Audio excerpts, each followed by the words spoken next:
그래서 다시 한번 감사드리겠습니다.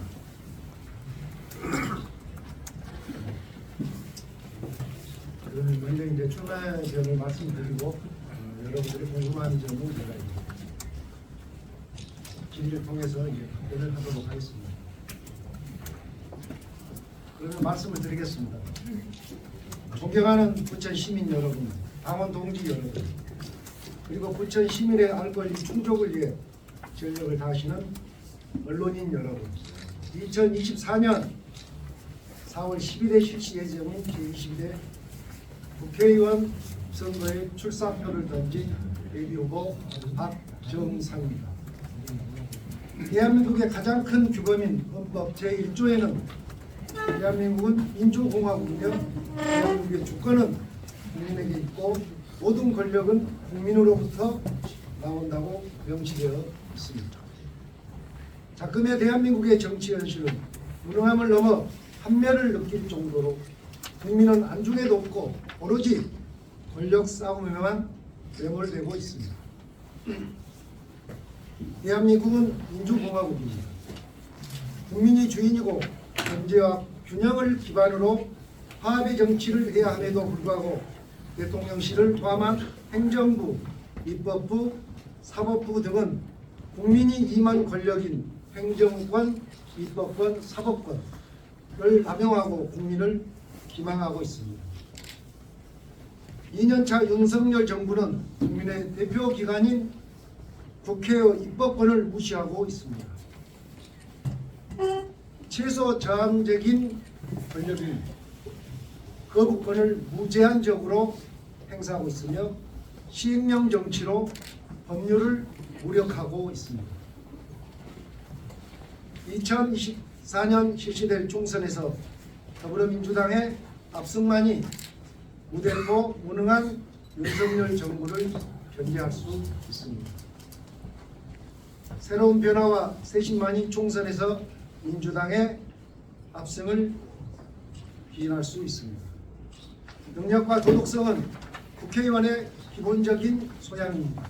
여야 물론 국정감사에서 사회적 이슈 하나 생산하지 못하는 무능한 정치, 막말하는 정치, 부패 정치인들은 더 이상 정치권에서 진입할 수 없도록 해야 합니다. 더불어민주당이 앞장서야 합니다. 저 능력과 도덕성 면에서 이미 검증된 박정산이 새로운 에너지, 깨끗한 에너지로 국민을 위한 정치를 구현하겠습니다. 대한민국과 국민의 삶질 향상을 위해 정치권이 새롭게 도약하기 위해서는 새로운 에너지, 깨끗한 에너지가 절실히 필요합니다. 서울민의 삶을 보호하고 중산층은 더 넉넉한 삶을 영위토록 하겠습니다. 고물가, 고금리, 저성장이라는 최악의 경제 상태로 생활하기조차 버거운 취약계층과 소상공인, 자영업자의 고통은 국가가 앞장서서 보호해야 합니다. 소상공인, 자영업자 등 복지 사각지대 해소를 위한 국가 책임 제도를 강화하겠습니다. 미래 청년을 위한 일자리는 국가가 주도로 나서지 않는다면 국회가 나서서 해결하겠습니다. 저 박정산이 할 수 있습니다. 2030 청년에게는 마음껏 일할 수 있는 기회 제공으로 청년의 미래인 나라를 만들 수 있도록 과분할 만큼 충분히 국가 예산을 확보하여 국가가 적극적으로 지원할 수 있는 방안을 만들겠습니다. 벤처산업 육성, 기업 투자 유치 활성화로 지역 상생형 일자리를 창출하고 또한 지자체별 기업 유치의 한계는 국가 주도 지속 성장 가능한 서비스 산업 등 지역 특성에 맞는 산업을 육성 개발로 내수경제 활성화에 및 지속 가능한 일자리 창출로 청년 세대의 일자리, 기업 노동자 및 정부가 상생협력으로 양질의 기업 유치와 일자리 문제를 해결하겠습니다. 새로운 부천의 에너지 박정산은 부천의 새로운 도약을 만들겠습니다.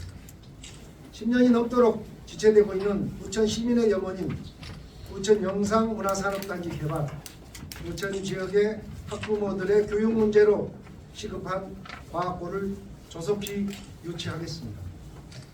부천 지역의 가장 흉물로 전락하고 만성적인 수도권 교통 문제와 미세먼지, 소음분진과 같은 환경 문제, 지역의 단절을 이야기하고 있는 제1순환고속도로 부천 구간의 고가도로를 철거하고 지화하겠습니다. 불포천의 수질오염 및 환경 문제를 친환경 하천으로 개발하여 국민이 함께 여가 생활을 즐길 수 있는 테마가 있는 강으로 개발하겠습니다. SK그룹이 상기 신도시가 들어서는 부천 해장지구의 SK R&D 타운의 조성으로 입주할 7개 계열사 중 그 일부를 침체된 우리 부천 지역의 역세권의 기업 본사를 유치하겠습니다. 또한 지금의 정부의 모든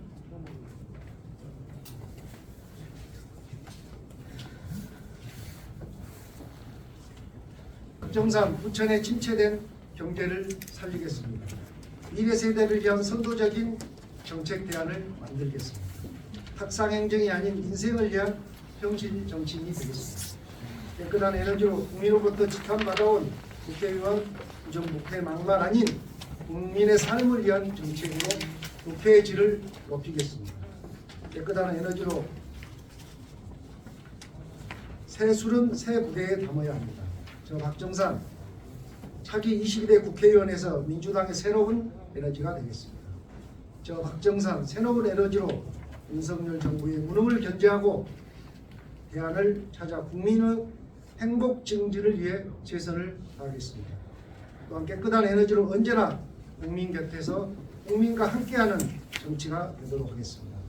이제 우리 부천을 지역에서 국민의힘 그 어떤 여당의 후보가 나와도 적을 꺾을 수 있는 새로운 에너지, 새로운 대안으로 저 박정산은 김대중 전 대통령, 노무현 대통령의 통합 정신을 개선하고 다음 세대를 위한 정치로 보답하겠습니다. 또한 새롭고 경쟁력이 가장 강한 저 박정산에게 부천시 유권자분과 언론인 여러분의 많은 관심과 격려를 부탁드립니다. 한 해도 얼마 남지 않았습니다. 올 한 해 마무리 잘하시고 가정에 항상 행운과 행복이 함께 하시기를 바라겠습니다. 그리고 돌아오는 2024년 여러분들의 가정에 운기 하시기 바랍니다. 감사합니다.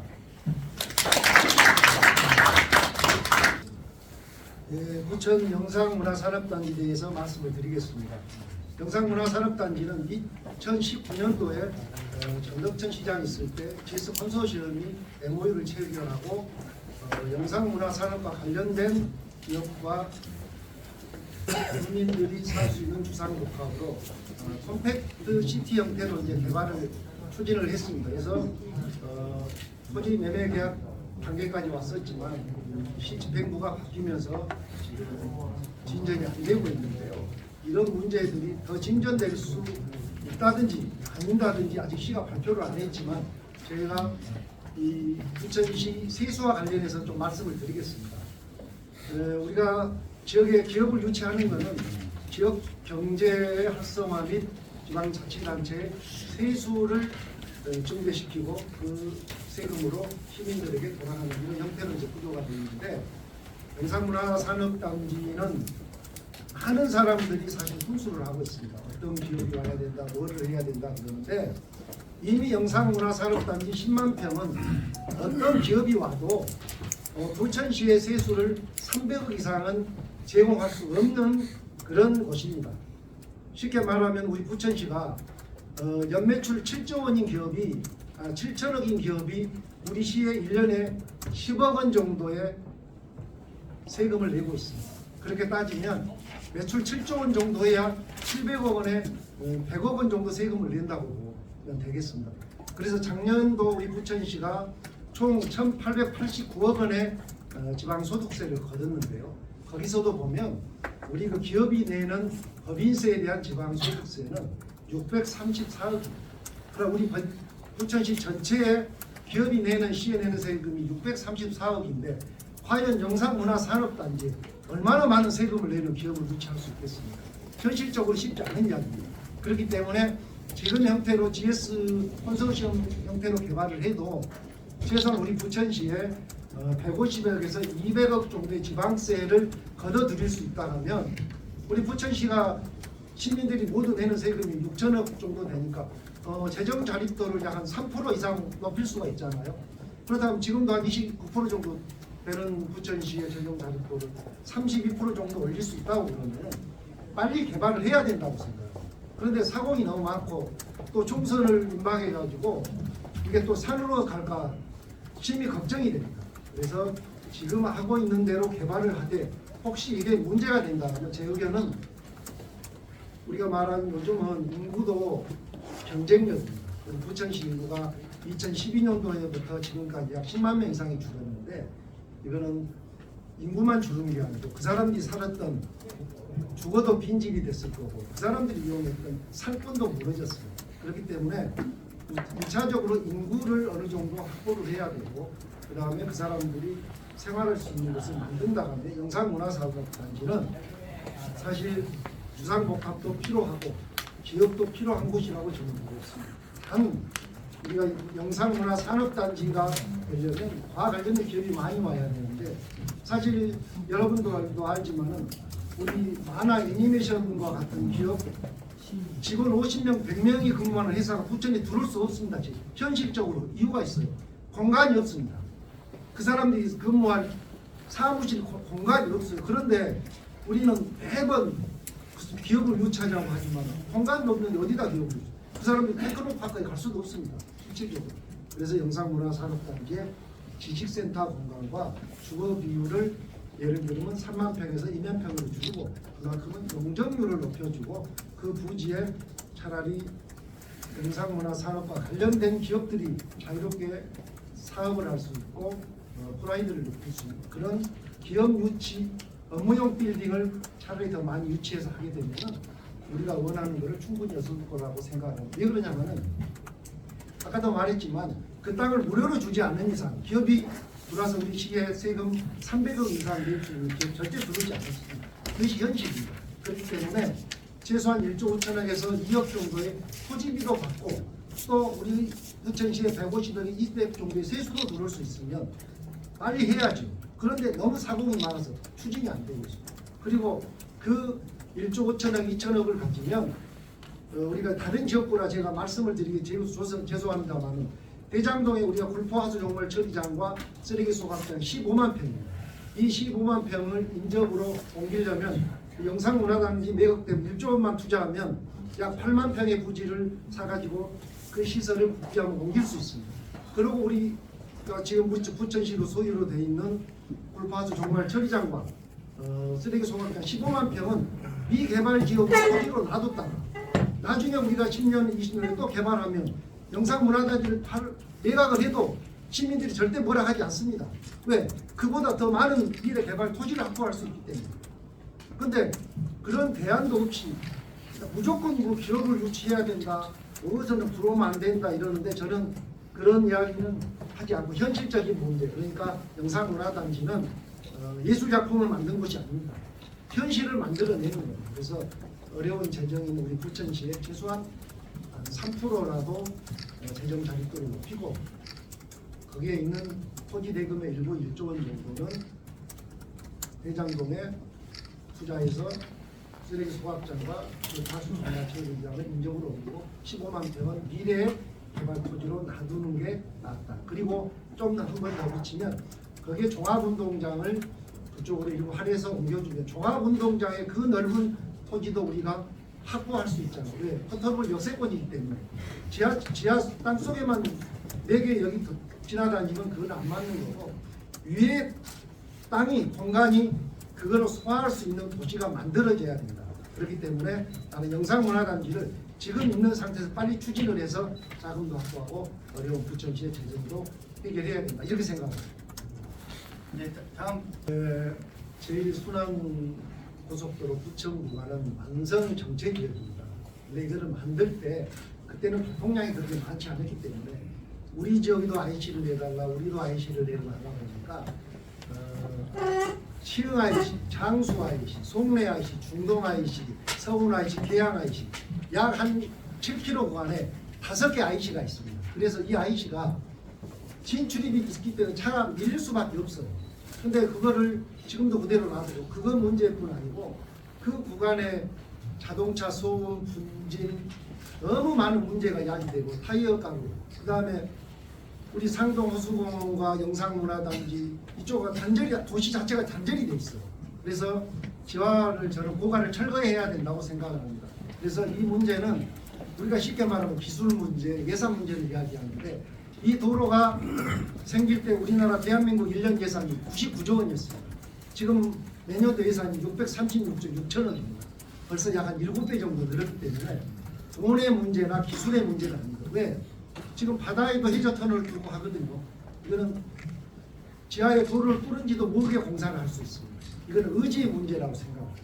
그래서 지금 구리에서 판교도 32km 구간을 3조 4,500억 정도를 투자해서 2033년에 완공한다고 지금 목표로 하고 그렇게 주변의 정치인들이 최선을 다해서 하고 있는데 우리 지역은 그 누구도 이야기를 하지 않습니다. 이 문제에 대해서. 약 8km 구간.